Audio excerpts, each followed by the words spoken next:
Hello students, welcome to my online chemistry class. Students, आज की class में हम लोग क्लास नाइन्थ के केमिस्ट्री में चैप्टर थर्ड, जिसका नाम है एटम्स एंड मॉलिक्यूल्स, उसके बारे में आज की क्लास में हम लोग पढ़ने वाले हैं।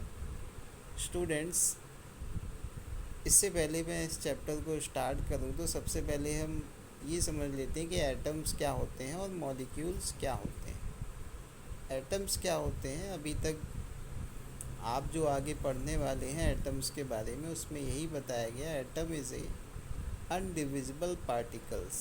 किसी भी मैटर का, इससे पहले आपने मैटर पढ़ा था, anything which occupy space and mass is called as matter. अब कोई भी चीज़ दुनिया की, वो सारी क्या है, मैटर से बनी है। और मैटर्स जो है आपकी, ये छोटे छोटे एटम से मिलकर बने हैं। यही एटम जो है फिर आपस में मिलकर बनाते हैं मॉलिक्यूल्स। तो इन सब चीज़ों को हम लोग इस चैप्टर में पढ़ने वाले हैं। चलिए चलते हैं नेक्स्ट स्लाइड पर, जहाँ पर हम जानेंगे इस चैप्टर के इम्पॉर्टेंट टॉपिक्स, जिसमें सबसे पहले हम लोग जानेंगे लॉ ऑफ केमिकल कॉम्बिनेशन के बारे में। किस तरीके से जो है केमिकल रिएक्शंस होती हैं और कैसे आपके एटम्स और मॉलिक्यूल्स किस तरीके से यहाँ पर फॉर्म होते हैं। चलिए चलते हैं आगे की स्लाइड में, जहाँ पर हम लोग जानेंगे लॉ ऑफ केमिकल कॉम्बिनेशन के बारे में। तो सबसे पहली लॉ जो है केमिकल कॉम्बिनेशन, यानी कोई भी रिएक्शन होगी तो उसके क्या नियम होते हैं, उनको हम लोग यहाँ पर जानेंगे। तो सबसे पहली इसमें लॉ है आपकी law of conservation of mass. इसमें क्या होता है, law of conservation of mass का मतलब है मास can neither be created not destroyed in a chemical reaction. इसमें यही बताया गया कि कोई भी केमिकल रिएक्शन हो तो रिएक्शन होने से पहले जो रिएक्टेंट रिएक्ट करते हैं उनका जो मास होगा, और रिएक्शन होने के बाद जो नया प्रोडक्ट बनेगा उसका जो टोटल मास होगा, वो दोनों का इक्वल रहता है। उसमें कोई भी चेंज आपका देखने को नहीं मिलेगा। इतना चीज़ें आपको समझ में आई कि law of conservation of mass क्या होता है। यानी कोई भी रिएक्शन, अगर उनके रिएक्टेंट, कोई दो रिएक्टेंट मिलकर एक प्रोडक्ट बना रहे हैं, तो रिएक्शन होने से पहले रिएक्टेंट का जो मास होगा यानी वज़न होगा, वो इक्वल टू होगा जो प्रोडक्ट आपका रिएक्शन में बनेगा उसके मास के बराबर। आई होप आपको ये चीज़ें समझ में आई होंगी। इसके लिए एक एग्ज़ाम्पल यहाँ पर आपकी बुक में दिया गया, उसको यहाँ पर देख लेते हैं हम लोग। जैसे सोडियम सल्फेट का जब हमने सॉल्यूशन लिया है, Na2SO4 का जो हमने सॉल्यूशन लिया है यहाँ पर एक कोनिकल फ्लास्क में, आप देख सकते हैं कोनिकल फ्लास्क में हमने Na2SO4 का सॉल्यूशन लिया है, और उसमें इग्निशन ट्यूब में हमने क्या किया है, बेरियम क्लोराइड भी उसमें डाल रखा है।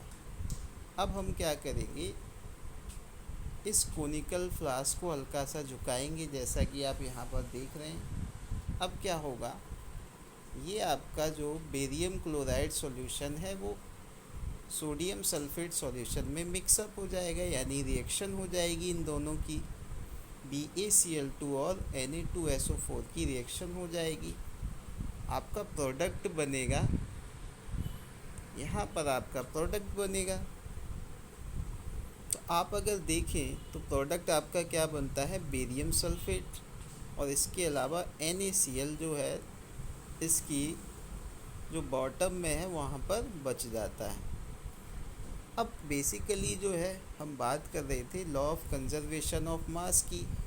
इसका मतलब ये है कि जो रिएक्टेंट का मास होगा, यानी BaCl2 और Na2SO4 का जो टोटल वज़न होगा, वो इक्वल टू होगा BaSO4 जो कि यहाँ पर बना है और NaCl के सम के। तो आप यहाँ पर देख सकते हैं इस फिगर में, आप दोनों तरफ का मास आपको दिया हुआ है, देख सकते हैं मास कितना है, 300.23 ग्राम। और यहाँ पर भी जो टोटल मास है आपका प्रोडक्ट का, वो भी आपका 300.23 ग्राम ही होता है। तो आई होप आपको जो है ये पहली लॉ आसानी से समझ में आ गई होगी। अब हम लोग चलते हैं नेक्स्ट स्लाइड पर, जहाँ पर दूसरी लॉ के बारे में हम यहाँ पर बात करने वाले हैं। अब हम बात करेंगे student law of constant proportion के बारे में। लॉ ऑफ कांस्टेंट प्रोपोर्शन क्या है? कोई भी केमिकल रिएक्शंस में जो एलिमेंट है या कोई भी आपका केमिकल कंपाउंड है, उसमें जो भी एलिमेंट मिक्सअप होते हैं वो हमेशा एक निश्चित रेशियो में रहते हैं। जैसे वाटर है, वाटर आपको पता है वाटर का फॉर्मूला क्या होता है? वाटर का फॉर्मूला होता है H2O। H2O वाटर का फॉर्मूला है। इसका अगर हम मास देखें तो हाइड्रोजन का एटॉमिक मास 1 होता है, और 2 हाइड्रोजन है तो 1 इंटू 2 हो जाएगा, प्लस ऑक्सीजन का मास कितना होता है 16। तो टोटल मास जो है आपका, आप देखें हाइड्रोजन आपका 2 है और ऑक्सीजन 16 है। अब अगर इनका हम रेशियो निकालते हैं तो 2:16 हो जाता है। अभी ये 2 से कट सकता है, रेशियो आप निकालना जानते होंगे, 1:8 आ जाएगा। यानी कि यहाँ पर वाटर में हाइड्रोजन और ऑक्सीजन का अगर रेशियो पूछा जाए तो आप बता सकते हैं, तो वो आपका होता है 1:8 का। मास के अकॉर्डिंग इनका रेशियो होता है 1:8 का। तो सिंपल सा है, अगर आपका 1 ग्राम जो है आपने हाइड्रोजन लिया है तो उसका 8 गुना यानी 8 टाइम आपको लेना पड़ेगा ऑक्सीजन, तभी आपका वाटर बनेगा। अब ये वाटर आपका चाहे कहीं से भी आप लेकर आएँ, अर्थ के किसी भी पार्ट से अगर आप H2O लेकर आ रहे हैं यानी कि वाटर लेकर आ रहे हैं, तो हाइड्रोजन और ऑक्सीजन का रेशियो हमेशा सेम रहेगा। यही बात आपकी इस लॉ में बताई गई। तो आई होप आपको इतनी चीज़ यहाँ पर समझ में आई होगी। इसमें कोई दिक्कत या कोई परेशानी इस लॉ में भी आपको नहीं हो रही होगी। अब हम चलते हैं स्टूडेंट इस चैप्टर की इम्पॉर्टेंट थ्योरी के बारे में, जिसमें हम लोग बात करेंगे पहले व्यक्ति के बारे में जिसने कि पहली बार एटम के बारे में कोई थ्योरी दी, यानी एटम के बारे में पहली बार जिस व्यक्ति ने बताया उसके बारे में हम लोग बात करेंगे, जिनका नाम है डाल्टन्स। डाल्टन्स की थ्योरी को हम लोग यहाँ पर डिस्कस करेंगे नेक्स्ट स्लाइड में। चलिए चलते हैं नेक्स्ट स्लाइड में।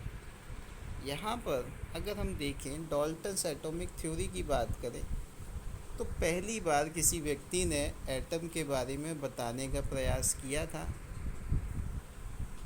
तो चलिए देखते हैं डाल्टन्स एटॉमिक थ्योरी को थोड़ा सा हम लोग अंडरस्टैंड करने का प्रयास करते हैं। डाल्टन्स ने क्या कहा? पहला पॉइंट, इनके सारे पॉइंट इम्पोर्टेंट है, आपको सभी पॉइंट को अच्छे से समझना है। Matter is made up of टिनी particles. इन्होंने कहा कि मैटर भी छोटे छोटे पार्टिकल से मिलकर बनता है। कोई भी दुनिया की कोई भी चीज़ हो, मैटर को हमने बताया था anything which occupy space and मास, चाहे वो कितना ही छोटी चीज़ क्यों ना हो, वो सारी चीज़ें भी छोटे छोटे पार्टिकल से मिलकर बनती हैं, जिनको डाल्टन्स ने एटम्स कहा है। डाल्टन्स ने इसके आगे क्या कहा है अपने सेकंड पॉइंट में? Atoms are indivisible. एटम्स को डिवाइड नहीं किया जा सकता, यानी एटम इतने छोटे होते हैं कि इनको ना तो डिवाइड किया जा सकता है, ना ही बनाया जा सकता है, और ना ही डिस्ट्रॉय किया जा सकता है। इसके अलावा इन्होंने बताया जो गिवन एलिमेंट हैं, जैसे हाइड्रोजन आपका एक एलिमेंट है, हाइड्रोजन अगर आपका एक एलिमेंट है तो इन्होंने कहा कि हाइड्रोजन जो एलिमेंट है उसकी शेप और साइज यानी उसका वज़न हमेशा सेम रहने वाला है, उसके वज़न में कोई चेंज नहीं हो सकता। यानी कि अगर एक हाइड्रोजन एलिमेंट है और वहाँ पर दूसरा हाइड्रोजन एलिमेंट है तो दोनों देखने में भी एक ही जैसे लगेंगे, और साथ ही साथ इनका जो मास होगा, जो वज़न होगा, वो भी इक्वल होता है। इतनी चीज़ें आई होप आपको समझ में आई होंगी। जो अलग अलग एलिमेंट हैं उनका अलग अलग मास होता है, यानी कि हाइड्रोजन का मास अलग होगा और ऑक्सीजन का मास अलग होगा। इसमें तो कोई दिक्कत नहीं। जैसा कि हमने देखा, हाइड्रोजन का मास, एटॉमिक मास 1 था और ऑक्सीजन का एटॉमिक मास 16 था। तो ये चीज़ में तो कोई दिक्कत नहीं होनी चाहिए आपको समझने में। आगे हम बात करते हैं atom combine in small whole number ratio, यानी एटम हमेशा जो है होल नंबर की फॉर्म में एक दूसरे से जुड़ते हैं। जैसे आपने देखा H2O, CO2, यानी कि ऐसा नहीं कि पॉइंट में 0.1 ऑक्सीजन लिया हो, हमेशा या तो 1, 2, 3, यानी कि होल नंबर फॉर्म में ही एटम जुड़ते हैं। हाइड्रोजन 2 है, 2 की जगह ऐसा नहीं होगा कि 1.5 हो, 1.7 हो। ये हाइड्रोजन, यानी हाइड्रोजन के जो मॉलिक्यूल हैं उनकी जो संख्या होगी, उनकी जो क्वांटिटी होगी, वो हमेशा होल नंबर रेशियोज़ में पाई जाती है, पॉइंट वगैरह में, फ्रैक्शंस में नहीं पाई जाती। आई होप आपको इतनी चीज़ें समझ में आई होंगी। यहाँ तक आपको कोई दिक्कत नहीं होगी।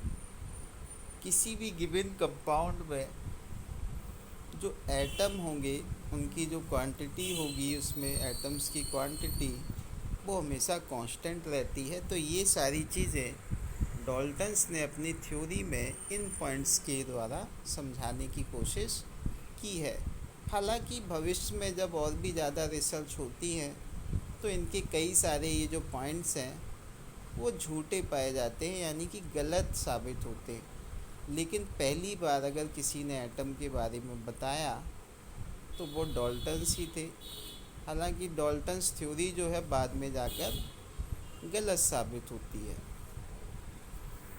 आई होप आपको इतनी चीज़ें यहाँ पर समझ में आई होंगी। डाल्टन्स एटॉमिक थ्योरी भी आपको समझ में आई होगी। अब बात शुरू हो चुकी है। अब हम बात करेंगे स्पेशली एटम्स की। जो एटम्स हैं, atoms is the smallest particle of an element that may or may not exist independently। यानी एटम जो है वो छोटे से छोटे पार्टिकल हैं जो कि इंडिपेंडेंट या फिर किसी दूसरे के साथ जुड़े हुए पाए जाते हैं। एटम आप जानते हैं, जैसे हाइड्रोजन है तो सिंगल भी पाया जाता है और किसी दूसरे एलिमेंट के साथ जुड़ा भी पाया जाता है, यानी इंडिपेंडेंटली भी हो सकता है और सेपरेट भी हो सकता है, यानी कि कंबाइन फॉर्म में भी मिल सकता है और सेपरेट फॉर्म में भी हाइड्रोजन और ऑक्सीजन मिल सकते हैं। आई होप इतनी चीज़ें आपको समझ में आई होंगी। एटम का साइज काफ़ी छोटा होता है, इसको हम अपनी आँखों से नहीं देख सकते। तो एटम का साइज भी यहाँ पर दिया गया है, जो कि आपको पता होना चाहिए being a student of chemistry. Atom का साइज यहाँ पर कितना दिया गया है, 1 नैनोमीटर के बराबर जो है एटम का साइज होता है, यानी 10 की पावर -9 मीटर जो है एटम का रेडियस होता है।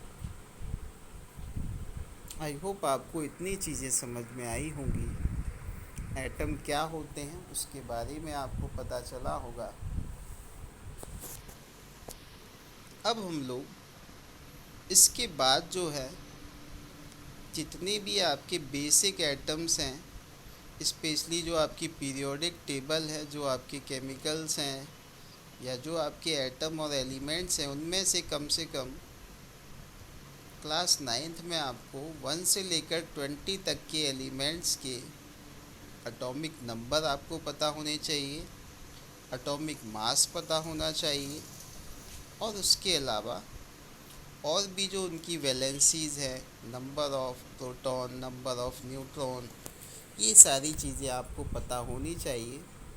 तो वो टॉपिक जो है हम लोग डिटेल में इसकी अगली क्लास में डिस्कस करेंगे। तब तक के लिए thank you, have a nice day, take care.